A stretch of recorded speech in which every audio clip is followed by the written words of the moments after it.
Hello दोस्तों, study balloon channel में आप लोगों का स्वागत है। चलिए आज बात करते हैं 10वीं क्लास का सोशल साइंस का क्वेश्चन जो 2025 परीक्षा के लिए बहुत ही इंपॉर्टेंट प्रश्न है। चलिए वीडियो को स्टार्ट करते हैं। पहला नंबर प्रश्न क्या है कि फ्रांस में किस शासन वंश की पुनः स्थापना वियना कांग्रेस के द्वारा की गई थी। तो इसका करेक्ट आंसर है कि किस वंश में स्थापना वियना कांग्रेस के द्वारा की गई थी। तो इसका सही ऑप्शन है सी, बूर्बो वंश में।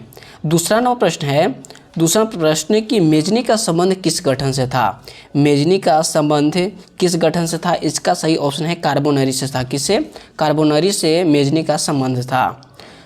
और तीसरा नंबर प्रश्न का है कि इटली और जर्मनी एकीकरण में विरोध में निम्न में से कौन देश था। इटली और जर्मनी के एकीकरण में विरोध में निम्नलिखित में से कौन देश था। तो इसका सही ऑप्शन है ऑस्ट्रेलिया था। कौन था? ऑस्ट्रेलिया।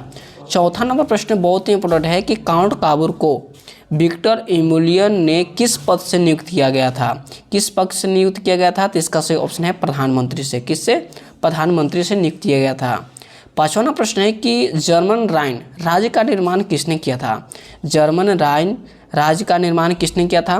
तो इसका सही ऑप्शन है कि जर्मन राइन राज्य का निर्माण किसने किया था। तो इसका सही ऑप्शन है कि नेपोलियन बोनापार्ट ने किया था। किसने किया था? नेपोलियन बोनापार्ट ने। और छठा नंबर प्रश्न है कि जलवेरिन एक संस्था थी। जो जलवेरिन एक संस्था थी, कैसी संस्था थी। तो इसका सही ऑप्शन है व्यापारियों की संस्था थी। और सातवां प्रश्न बहुत ही इंपॉर्टेंट है कि रक्त एवं लौह का नीति का अवलंबन किसने किया था। ये प्रश्न बहुत ही इंपॉर्टेंट है, जरूर परीक्षा में पूछी जाएगी कि रक्त एवं लौह की नीति का अवलंबन किसने किया था। तो इसका सही ऑप्शन है किसने किया था। तो बिस्मार्क ने किया था। किसने किया था? बिस्मार्क ने किया था। आठवां प्रश्न बहुत इंपॉर्टेंट है कि फ्रैंकफर्ट की संधि कब हुई। फ्रैंकफर्ट की संधि कब हुई थी। तो इसका ऑप्शन है ए 1864 ईस्वी में, बी ऑप्शन 1866, सी ऑप्शन 1870 और डी ऑप्शन 1871। इसका सही ऑप्शन है कि फ्रैंकफर्ट की संधि कब हुई। तो 1871 ईस्वी में हुई थी। नौवां प्रश्न बहुत ही इंपॉर्टेंट है कि सेडान का युद्ध किनके बीच हुआ था। जो सेडान का जो युद्ध हुआ था किनके बीच हुआ था। तो इसका सही ऑप्शन है किनके बीच हुआ था। तो फ्रांस और प्रसा के बीच हुआ था। किसके बीच हुआ था? फ्रांस और प्रसा के बीच सेडान का युद्ध हुआ था।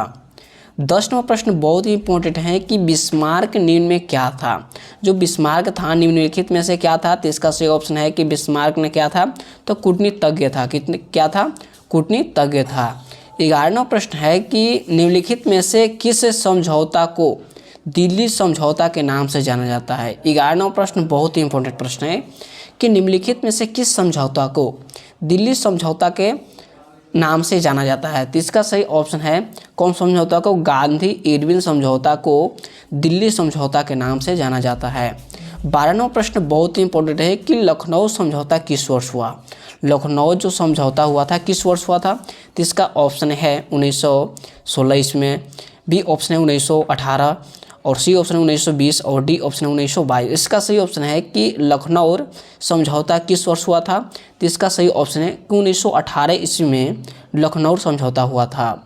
13 नंबर प्रश्न बहुत ही इंपॉर्टेंट है कि रॉलेट एक्ट रॉलेट एक्ट क्यों पारित किया गया था। जो रॉलेट एक्ट था क्यों पारित किया गया था। तो इसका सही ऑप्शन है कि क्यों पारित किया गया था। तो सरकारी नौकरियों को प्रवेश के लिए। किसके लिए? किसके लिए किया गया था। इसका सही ऑप्शन है ए क्रांतिकारी गतिविधियों पर अंकुश लगाने के लिए। किस पे? क्रांतिकारी गतिविधियों पर अंकुश लगाने के लिए रॉलेट एक्ट पारित किया गया था। और 14वां प्रश्न बहुत ही इंपॉर्टेंट है कि निम्नलिखित में से किस नाम को बादशाह खां या सीमांती गांधी कहा जाता है। किस नाम को बादशाह खां या सीमांती गांधी कहा जाता है। तो इसका सही ऑप्शन है कि खान अब्दुल गफ्फार खान को बादशाह खान या सीमांती गांधी के रूप से जाना जाता है। 15वां प्रश्न है कि रंपा विद्रोह कब हुआ था। जो रंपा विद्रोह हुआ था कब हुआ था। तो 1917 रंपा विद्रोह कब हुआ था। 1916 ईस्वी में रंपा विद्रोह हुआ था।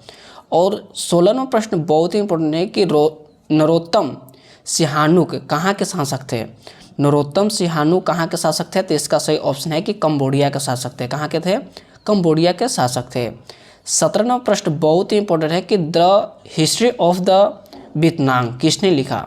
17वां प्रश्न बहुत ही इंपॉर्टेंट है कि the history of the Vietnam किसने लिखा था। तो इसका सही ऑप्शन है किसने लिखा था। तो इसका सही ऑप्शन है कि फान बोई चाओ ने the history of the Vietnam लिखा था। 18वां प्रश्न बहुत ही इंपॉर्टेंट है कि वार एंड पीस की रचना है, वार एंड पीस की रचना किसकी है? तो वार एंड पीस किसकी रचना है? तो टॉल्स्टॉय की है। किनकी है? टॉल्स्टॉय की। 19वां प्रश्न बहुत ही इंपॉर्टेंट है कि रूस में जारा का अर्थ क्या होता है? रूस में जारा का अर्थ क्या होता है? तो इसका ऑप्शन है पीने का बर्तन, बी ऑप्शन है पानी रखने का मिट्टी, सी ऑप्शन है रूस का सम्राट, रूस का सम्मान, और डी ऑप्शन है रूस का सम्राट। इसका सही ऑप्शन है कि रूस में जारा का अर्थ क्या होता है? तो रूस का सम्राट होता है। 20वां प्रश्न बहुत ही इंपॉर्टेंट है कि कार्ल मार्क्स का जन्म कहाँ हुआ था? जो कार्ल मार्क्स का जन्म किस देश में हुआ था? तो इसका ऑप्शन है इंग्लैंड, बी ऑप्शन है जर्मनी, सी ऑप्शन है इटली, डी ऑप्शन है रूस। इसका सी ऑप्शन है कि कार्ल मार्क्स का जन्म कहाँ हुआ था? तो जर्मनी में हुआ था। कहाँ पे हुआ था? जर्मनी में हुआ था। और 20वें प्रश्न से अपनी वाणी को विराम देते हैं और स्टडी बुनो चैनल को सब्सक्राइब करें, बेल आइकन को प्रेस करिए और ज़्यादा से ज़्यादा शेयर करें। मिलते हैं नेक्स्ट वीडियो में। जय हिंद, जय भारत।